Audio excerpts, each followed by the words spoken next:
Punjab Kesari TV देख रहे हैं आप और आज बात करेंगे पंजाब के एक ऐसे कॉलेज की जहां पर बच्चे पढ़ाई नहीं करना चाहते। कारण क्या है इसके बारे में हम खुद बच्चों से ही पूछते हैं कि आखिर क्या कारण है। कौन से कॉलेज के आप स्टूडेंट हैं? मैं चिंतपूर्णी मेडिकल कॉलेज, जिसका नाम अब द वाइट मेडिकल कॉलेज है, वहाँ पर सेकेंड ईयर एमबीबीएस का स्टूडेंट हूँ। तो क्या कारण है, वहां पर क्या खामियां पाई जा रही हैं जो आज एक प्रेस कॉन्फ्रेंस की गई है और आप भी शामिल हुए थे? क्या कारण है वहां पर जो आप पढ़ाई नहीं करना चाहते? सर, हमारा मेन कारण ये है कि वहाँ पर ना हमें पढ़ाने के लिए टीचर्स हैं। हम एमबीबीएस कर रहे हैं, हमें डॉक्टर्स चाहिए, हमें पेशेंट्स चाहिए। जब वहाँ पर डॉक्टर ही नहीं है, पेशेंट ही नहीं है, सब टीचर ही नहीं है, तो हम वहाँ पर कैसे पढ़ सकते हैं? हम बार बार हम अपने कॉलेज की अथॉरिटीज़ से बात करते हैं कि हमें पढ़ाया जाए, हमें टीचर्स दिए जाएँ। उस टाइम हमें मिलती हैं धमकियाँ कि आप लोग इधर पढ़ना ही नहीं चाहते, आप सरकारी कॉलेजेस में जाना चाहते हैं, इसलिए आप इस मुद्दे को भड़का रहे हैं। ऐसी कोई बात नहीं। पर सर, जब हमें क्लासेस में फ्री बिठाया जाएगा तो उस टाइम हमारा विरोध करना वो हमारा राइट है। उसके बाद जब हम अपनी आवाज़ उठाकर इनको कहते हैं कि हमारे प्रैक्टिकल नहीं लग रहे, ये नहीं वो नहीं, फिर हमें अथॉरिटीज़ कहती हैं कोई बात नहीं, आपने जो करना है कर लो, हमें कोई फ़र्क नहीं पड़ता, आप अपनी डिग्री पूरी करके दिखा दो। इसीलिए अब जो है हम उस कॉलेज में इसलिए नहीं पढ़ना चाहते क्योंकि पढ़ाई तो हो ही नहीं रही, साथ में अब हमारी जान को खतरा आ गया है। 10 तारीख की वाले इंसिडेंट के बाद हम उस कॉलेज में नहीं जा सकते क्योंकि अब हम इमोशनली और मेंटली टूट चुके हैं। और दूसरी बात, कॉलेज हम तब जाएंगे जब हमें पढ़ाया जाएगा। अगर हमें पढ़ाया ही नहीं जाएगा, धमकियाँ दी जाएंगी, तो मेरे ख्याल से उधर जाने का कोई यूज़ भी नहीं। तो आपका कौन सा बैच था जब आपने एडमिशन लिया है? मेरा बैच है 2022-23 का, जब मैंने एडमिशन ली थी। हमसे पहले वहाँ पर सिर्फ एक सीनियर बैच है 2021-22 वाला। इसके अलावा उस कॉलेज में कोई बैच नहीं है। सिर्फ और सिर्फ थर्ड ईयर और सेकंड ईयर एमबीबीएस के वहाँ पर स्टूडेंट है, जो कि इस टाइम सभी के सभी यहाँ पर धरने पर बैठे हुए हैं। तो ये जो कॉलेज था कब इस होंद में आया, इसकी नींव कब रखी गई?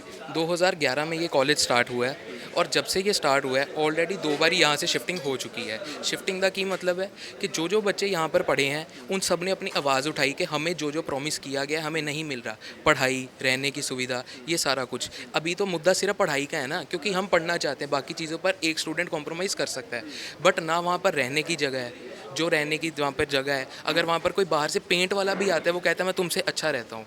हम लोग सर लाख लाख करोड़ करोड़ रुपए फ़ीस दे रहे हैं, तो उसके बाद भी अगर हमें सहूलत ही नहीं मिलेगी और अपनी आवाज़ उठाने पर हमें मारा पीटा जाएगा, गालियाँ दी जाएंगी, तो इस कारण से जो है वहाँ पर अब रहना मुश्किल हो गया है। रही बात पढ़ाई की, तो सर जब हम कहते हैं कि हमें पढ़ाओ, ये करो, और यहाँ जब कोई इंस्पेक्शन करने जाता है, कोई रिपोर्टर उधर जाता है, उसको सारे ऑफ द रिकॉर्ड्स दिखा देते हैं कि हमारे पास ये है, ये है, ये है, उसे बाहर से तस्वीर दिखाई जाती है। हम सर वहाँ पर ग्राउंड ज़ीरो से 1.5 साल से रह रहे हैं।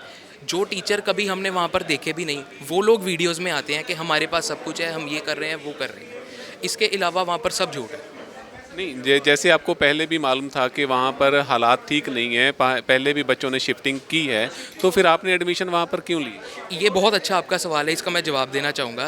क्योंकि 2017 के बाद इस कॉलेज को कोई भी बैच नहीं मिल रहा था, लेकिन एनएमसी ने, बाबा फरीद यूनिवर्सिटी, जो कि कॉम्पिटेंट अथॉरिटीज़ हैं एक बैच देने के लिए कॉलेज को, उन्होंने इस कॉलेज को अप्रूव किया कि ये कॉलेज फिट है यहाँ पर एडमिशन लेने के लिए। हमारे से पहले भी एक सीनियर बैच था, उन्होंने यहाँ पर एडमिशन ली, उनको अप्रूव मिले। उसके बाद हमारे बैच को अप्रूवल मिली कि इस साल के जो बच्चे जिन्होंने नीट क्लियर किया है यहाँ पर आकर पढ़ सकते हैं। अब सर कोई एडमिशन लेने जाएगा, वो कॉलेज में छानबीन नहीं करने बैठेगा कि वहाँ पर ये छोटी छोटी चीज़ नहीं है, ये नहीं है, ये नहीं है।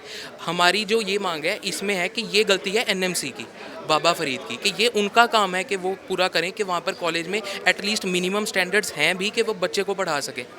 इसीलिए हमने वहाँ पर एडमिशन ली थी, क्योंकि कॉलेज को पास एनएमसी ने, बाबा फरीद ने किया था। तो अभी इन चीज़ों को लेकर आपने आवाज़ उठाई है, कहाँ कहाँ तक आपने बात की है? सर हमने अपनी आवाज़ उठाई है। हम डीसी ऑफिस पठानकोट गए थे, वहाँ पर हमने डीसी सर से बात की।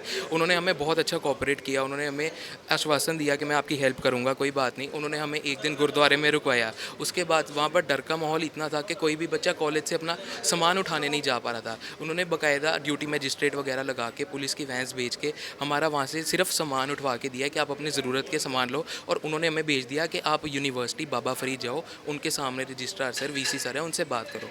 इसलिए हम वहाँ से उठे, पठानकोट से उठ के सीधा हम फरीदकोट गए। फरीदकोट में हमने बैठने की कोशिश की, वीसी सर, रजिस्ट्रार सर से हमने बात करने की कोशिश की।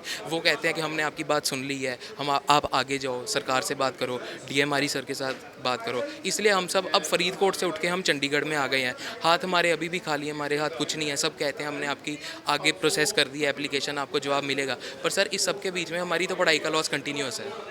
हम तो हमेशा नेगेटिव साइड पर ही हैं। तो अभी आपका क्या रुख होगा? हमारा रुख यही है कि सर अब जब तक हमें न्याय नहीं मिल जाता हम प्रोटेस्ट जारी रखेंगे। हमारी डिमांड बड़ी सिंपल है, शिफ्टिंग का ऑर्डर कोर्ट से आएगा, हम उसे अबाइड करेंगे। जो भी कोर्ट कहेगा वो हर कोई अबाइड करेगा। हमारी ये डिमांड है कि जब उस कॉलेज में पढ़ाई नहीं है, कुछ भी नहीं है, और ऊपर से इतनी धमकियां वहाँ पर है, तो वहाँ पर मेरे ख्याल से कोई भी नहीं जा सकता और ना कोई जाने के लिए तैयार है। इसलिए उस कॉलेज में कोई नहीं जाएगा। डिमांड हमारी है, हमें टेम्परेरली शिफ्ट कर दिया जाए, दूसरे जो भी कॉलेजेस है वहाँ पर हमें पढ़ाया जाए। उसके बाद जो भी कोर्ट का ऑर्डर होएगा हम उसे अबाइड कर लेंगे। ठीक है, तो बातचीत हुई है स्टूडेंट से, जैसे कि उन्होंने बताया कि कैसे उनको दिक्कत आ रही है पढ़ाई के लिए। वो पढ़ना चाहते हैं मेडिकल कॉलेज के लिए, वहाँ पर रहना चाहते हैं, लेकिन वहाँ पर जो प्रबंध है पुख्ता नहीं है। जो स्टैंडर्ड मिनिमम स्टैंडर्ड होने चाहिए उसके अकॉर्डिंगली उनको जो सहूलतें हैं वो नहीं मिल पा रही। तो इसी कारण उनकी तरफ से ये प्रोटेस्ट किया जा रहा है और मांग की जा रही है कि उनको इस कॉलेज से शिफ्ट दूसरे कॉलेज में कर दिया जाए ताकि उनकी पढ़ाई ख़राब ना हो। तो अभी देखना होगा कि इस बाबत आगे कैसा फैसला आता है, कैसा ये रुख अपनाते हैं और क्या इनकी समस्या का हल होगा या नहीं होगा, या ऐसे ही इनकी पढ़ाई है वो ख़राब होती रहेगी। आप बने रहें पंजाब केसरी के साथ। मेरे साथ कैमरा पर्सन आकाश कुमार।